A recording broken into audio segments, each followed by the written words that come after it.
हो जाएगा, इसके लिए उसको यहाँ आने की अनुमति नहीं है। मैं कहता हूँ जी उन्होंने अप्लाई करा है, 4 लाइसेंस अप्लाई करे हैं इस समय जम्मू मेयर के पास। मेयर कौन होता है?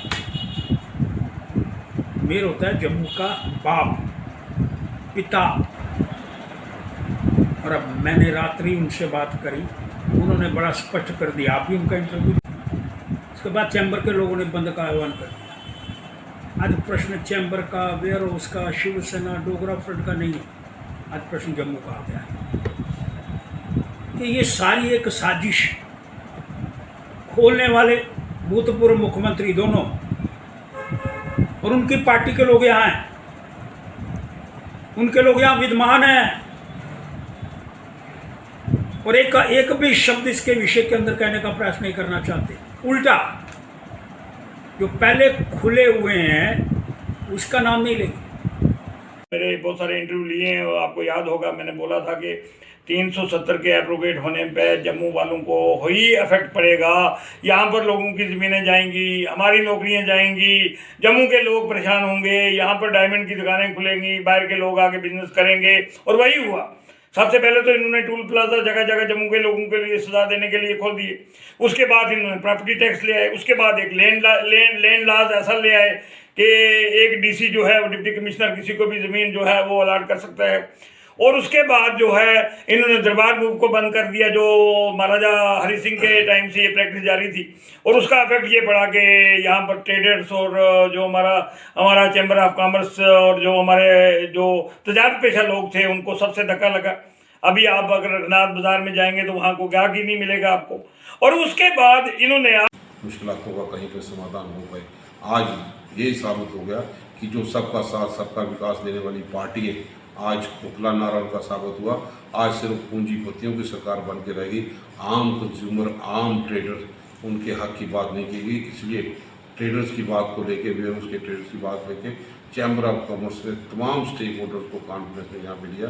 जो फैसला उन्होंने इनिशिएटिव लिया होगा, कांग्रेस जो है अपनी लीडरशिप के साथ बैठ के चैम्बर ऑफ कॉमर्स की बात की जाए तो चैम्बर ऑफ कॉमर्स की तरफ से काफ़ी रोष जताया गया और आज पत्रकार वार्ता कर उनका ये भी कहना था कि बुधवार को जम्मू बंद रहेगा। जम्मू बंद की कॉल दी है, यानी हर कोई शटर बंद रहेगा क्योंकि रिलायंस स्टोर जम्मू में आ गए हैं और इस पर उन्होंने काफ़ी रोष भी जताया। तो चलिए आम जनता का क्या कुछ कहना है इस पर बातचीत कर लेते हैं। क्या कुछ कहते हैं सोशल एक्टिविस्ट, क्या कुछ कहते हैं राजनीतिक दलों के नेता और आम जनता क्या कुछ कहती है, बातचीत कर लेते हैं। फिलहाल के लिए इस वक्त हमारे साथ मौजूद हैं पीर पंजाल फाउंडेशन के चीफ कोऑर्डिनेटर इश्तियाक भट्टी जी। वो क्या कहते हैं इसके बारे में बात कर लेते हैं। सबसे पहले आपका बहुत बहुत स्वागत। थैंक यू वेरी मच जी। क्या कहेंगे जिस तरह से रिलायंस स्टोर जम्मू में आ गए और अब हर कोई रोश में है, उनका कहना है कि जम्मू में 100 रिलायंस स्टोर और कश्मीर में एक भी नहीं।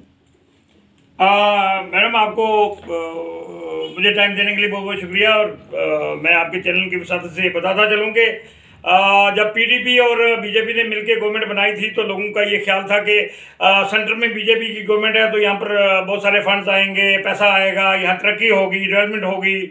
तो वो सारा कुछ ना हो पाया और ये हुकूमत नहीं कर पाए पीडीपी और बीजेपी वाले, और ये भाग गए। और फिर सेंटर ने क्या किया कि बीजेपी वालों के एजेंडा में 370 और 335 से को इनने एब्रोगेट कर दिया। चलिए वो तो बीजेपी के एजेंडा में था और जम्मू के लोगों ने बड़ी खुशियां मनाई थी और जम्मू के लोग खुश हुए थे। और जम्मू के लोगों को बीजेपी वालों ने ये कहा था कि हमने 370 हटा के आपकी सारी रुकावटें दूर कर दी हैं, आप तरक्की होगी, आप यहाँ पर एम्प्लॉयमेंट खुलेगी, आप मिलिटेंसी ख़त्म होगी, आप पत्थरबाजी ख़त्म होगी। तो मैंने बहुत सारे इंटरव्यू में आपको पहले भी ये गुजारिश की थी और आपने मेरे बहुत सारे इंटरव्यू लिए हैं और आपको याद होगा मैंने बोला था कि 370 के एब्रोगेट होने पे जम्मू वालों को ही इफेक्ट पड़ेगा। यहाँ पर लोगों की ज़मीनें जाएंगी, हमारी नौकरियाँ जाएंगी, जम्मू के लोग परेशान होंगे, यहाँ पर डायमंड की दुकानें खुलेंगी, बाहर के लोग आके बिजनेस करेंगे। और वही हुआ। सबसे पहले तो इन्होंने टूल प्लाजा जगह जगह जम्मू के लोगों के लिए सजा देने के लिए खोल दिए। उसके बाद इन्होंने प्रॉपर्टी टैक्स ले आए। उसके बाद एक लैंड लॉज ऐसा ले आए कि एक डीसी जो है वो डिप्टी कमिश्नर किसी को भी ज़मीन जो है वो अलाट कर सकता है। और उसके बाद जो है इन्होंने दरबार मूव को बंद कर दिया, जो महाराजा हरि सिंह के टाइम से ये प्रैक्टिस जारी थी।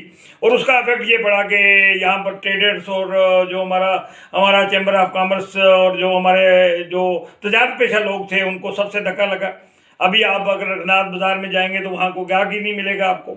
और उसके बाद इन्होंने, आप रिलायंस कंपनी, इतनी बड़ी कंपनी है जो पूरे हिंदुस्तान में आपने बड़े स्टोर्स हैं उनके, अब अगर वो 100 स्टोर नहीं मिलेगा आपको। और उसके बाद इन्होंने, आप रिलायंस कंपनी, इतनी बड़ी कंपनी है जो पूरे हिंदुस्तान में आपने बड़े स्टोर्स हैं उनके, अब अगर वो 100 स्टोर जम्मू में खोल देंगे तो छोटा दुकानदार उसको दुकान बंद करनी पड़ेगी। तो अब आज जाके आप जम्मू के लोगों को ये लगा है कि बीजेपी ने इनको धोखा दिया है, बीजेपी ने इनके साथ चीटिंग की है, इनको जम्मू के लोगों को नुकसान पहुँचाया है। और मेरा ये कहना है कि, और मुझे इस बात का डर है कि अगर जम्मू के लोगों को गुस्सा आ गया और जम्मू के लोगों के सब्र का इम्तहान ले रहे हैं, और मैं बाशूर जो लोग हैं जम्मू के, मैं उनसे गुजारिश करता हूं कि अब आपको ठगा गया है, आपको बीजेपी ने ठगा है, आपके साथ चीटिंग हुई है और आपके साथ धोखा हुआ है। ये कश्मीरियों को कोई इफेक्ट नहीं पड़ा 370 का, ना वहाँ कोई ज़मीनें खरीद रहा है, ना वहाँ पर स्टोर खुल रहे हैं, ना वहाँ कोई मुलाजिम करने जाएगा। ये सब जम्मू पे जो इन्होंने सारा जो जितना प्रेशर है सब जम्मू पे। आज आके आप तजारत जम्मू वालों के पास जो है वो बची थी कुछ, आप वो भी तजारत पे भी आपने डाका डाल दिया। तो मुझे ऐसा लगता है कि बीजेपी वालों को जम्मू के लोग चौक में खड़ा करके इनकी पिटाई करेंगे। और आइंदा असेंबली इलेक्शन में मुझे ये लगता है कि बीजेपी वालों की ज़मानतें भी सख्त होने वाली हैं। 22 तारीख यानी बुधवार को चैम्बर ऑफ कॉमर्स की तरफ से जम्मू बंद की कॉल दी गई है। जी हाँ, रिलायंस स्टोर्स को लेकर प्रदर्शन किए जाएंगे। इन सब पर कांग्रेस वरिष्ठ नेता रमन भल्ला जी का क्या कहना है, बातचीत करते हैं। जी सर, क्या कहेंगे? कांग्रेस की लीडरशिप बैठ के पूरी तौर पे इसका मंथन यहाँ पे करेगी कि, और हम लोग ऑलमोस्ट यही फैसला होगा कि हम ट्रेडर्स की जो इनके जन विरोधी नीतियाँ, ट्रेडर्स विरोधी नीतियाँ हैं, उसका विरोध करते हुए अपना सुर भी चैम्बर ऑफ कॉमर्स के सुर के साथ मिलाएं, ताकि इन लोगों की मुश्किलों का कहीं पर समाधान हो पाए। आज ये साबित हो गया कि जो सबका साथ सबका विकास देने वाली पार्टी है, आज खोखला नारा उनका साबित हुआ। आज सिर्फ पूंजीपतियों की सरकार बन के रहेगी, आम कंज्यूमर, आम ट्रेडर, उनके हक की बात नहीं की गई। इसलिए ट्रेडर्स की बात को लेके, वेयरहाउस के ट्रेडर्स की बात लेके चैम्बर ऑफ कॉमर्स ने तमाम स्टेक होल्डर्स को कॉन्फ्रेंस में यहाँ पे लिया। जो फैसला उन्होंने इनिशिएटिव लिया होगा, कांग्रेस जो है अपनी लीडरशिप के साथ बैठ के फैसला करेगी, ताकि इनकी मदद हो पाए और इनकी आवाज़ को सुना जाए, इनके हक में फैसला यहाँ हो पाए। जम्मू में रिलायंस स्टोर्स खुलने जा रहे हैं और वहीं चैम्बर ऑफ कॉमर्स की तरफ से जम्मू बंद की कॉल भी दे दी गई है। जम्मू के लोगों का क्या कहना है, सोशल एक्टिविस्ट का क्या कहना है, राजनीतिक दलों के नेताओं का क्या कहना है, सबसे बातचीत कर रहे हैं कि आखिर वो किस तरह से चैम्बर ऑफ कॉमर्स का साथ दे रहे हैं। तो चलिए, इस वक्त हमारे साथ शिवसेना डोगरा फ्रंट के प्रेसिडेंट अशोक गुप्ता जी हैं, इनसे बात कर लेते हैं। ये किस तरह से इस बात को लेते हैं। सर, किस तरह से आप इस बात को लेते हैं? बुधवार को जम्मू बंद की कॉल दी गई है, रिलायंस स्टोर खोले जा रहे हैं, किस तरह से लेते हैं इसका? सबसे पहले इसका विरोध करा वेयरहाउस फेडरेशन, उसके बाद हमने जुलूस निकाला, उसके बाद चैम्बर के लोगों ने बंद का आह्वान कर दिया।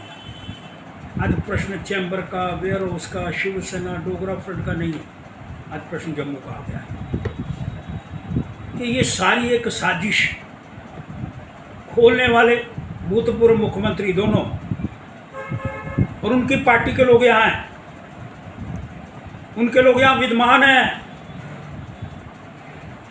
और एक भी शब्द इसके विषय के अंदर कहने का प्रयास नहीं करना चाहते। उल्टा जो पहले खुले हुए हैं उसका नाम नहीं लेंगे। और आज जो एक बहुत बड़ी भयंकर आपदा, मैं इसको बोलने का प्रयास करूंगा, बेस्ट प्राइस खुलने के कारण कनक मंडी का धंधा बिल्कुल समाप्त हो गया। 500 रुपये की भी आइटम को लोगों को दे देते हैं। और अभी जो स्टोर खुल रहा है, ये डोर टू डोर कंपेन करने का प्रयास करेगा। आपको सामान आपके घर के अंदर, कपड़ा मिलेगा, मनियारी मिलेगी, टूथपेस्ट मिलेगा, फिर आपको सब्जियां मिलेगी, सोना मिलेगा, आपको शराब भी वहाँ और दवाइयाँ भी वहाँ, कोई चीज़ छोड़ने वाले नहीं है। जूता, ये जितने व्यापारी जम्मू वाले हैं जो इस ट्रेड के हैं, उसने कोई ट्रेड ही नहीं छोड़ना जी। लेकिन मैं एक प्रश्न करने का प्रयास करना चाहता हूँ, हिमाचल के अंदर भारतीय जनता पार्टी की सरकार है, वहाँ क्यों नहीं है ये रिलायंस? पंजाब के अंदर रिलायंस क्यों नहीं? और बड़े प्रदेश हैं यहाँ, वहाँ की सरकारों ने इस सारे विषय पर अपने शब्दों का उच्चारण के माध्यम से इस पर प्रतिबंध लगाया। हमारे व्यापारी खत्म हो जाएंगे, दुकानदार समाप्त हो जाएगा, इसके लिए उसको यहाँ आने की अनुमति नहीं है। मैं कहता हूँ जी उन्होंने अप्लाई करा है, 4 लाइसेंस अप्लाई करे हैं इस समय जम्मू मेयर के पास। मेयर कौन होता है? मेयर होता है जम्मू का बाप, पिता। और अब मैंने रात्रि उनसे बात करी, उन्होंने बड़ा स्पष्ट कर दिया। आप भी उनका इंटरव्यू